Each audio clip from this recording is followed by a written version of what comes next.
Dear Elaina, dear Elijah, dear world. Elijah and Elaina, this is kind of a part two on the issues with race, right?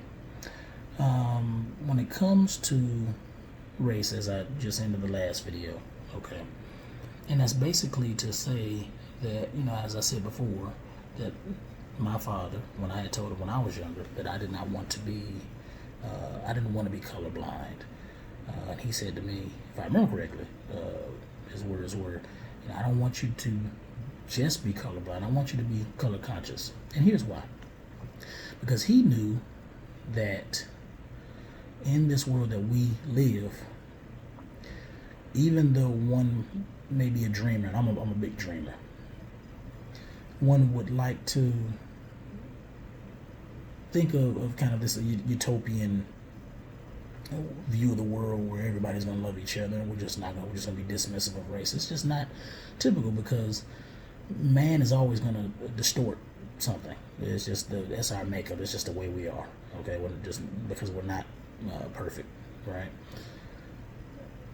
So, with that being said, that I might want to be colorblind, but there will be many people that are not. But the danger of just seeing skin color is really forgetting that the person's skin color does not make them in totality who they are, because you can find people with different skin colors, but if they come from the same area, listen to the same music, have basically the same culture. See, that other C word is culture, not the C word color of skin, but culture also plays a huge part in the way a person is, the way a group of people are. Right, now, I'm not one for collectivism, right? Because I don't believe there should always be one narrative that defines an entire group. I think if people are honest, you would not be surprised to find a group of people with a multitude of different views on the same topic. So, for example, my wife and I are both Christians, but we see theology different. Okay, when my children grow up, they might have a certain view on religion as well that's slightly different, but we're in the same household.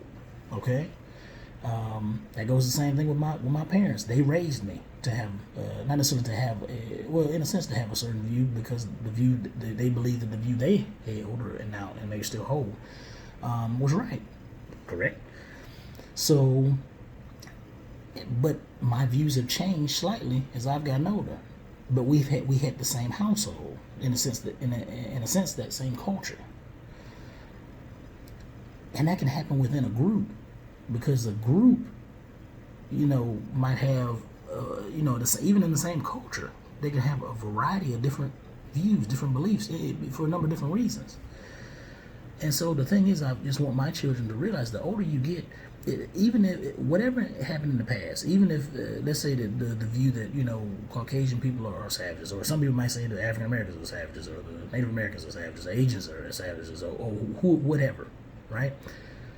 I live today, okay, and I live for the future, and I want you all, my Elaina and Elijah, the world, I want you all, but my children especially, I want you all to be able to realize that I don't want race to define you. I want you to be happy with your skin color, okay? Because your skin color is beautiful. I don't think I'm a beautiful person myself, but I think my skin color is wonderful. I have no qualms about that. But I don't want you to allow race to define you so much that it prevents you from having relationships with others. It prevents you from being blessed by others, because sometimes even people with different cultures, there's a different race from you, different cultures, different worldview, different background, what have you, they can be a blessing to you. I've been blessed by a number of people that didn't share my views on things, and that's possible. And I think that's the thing about us as people in the world. If we could ever get to the point where we would just stop, right, before we made any kind of judgment on the person beside us, we just said, hold on, let me just love you first, because you're a human being. We have the same parts and everything. Your race may be different, but that doesn't make you less than. Thanks.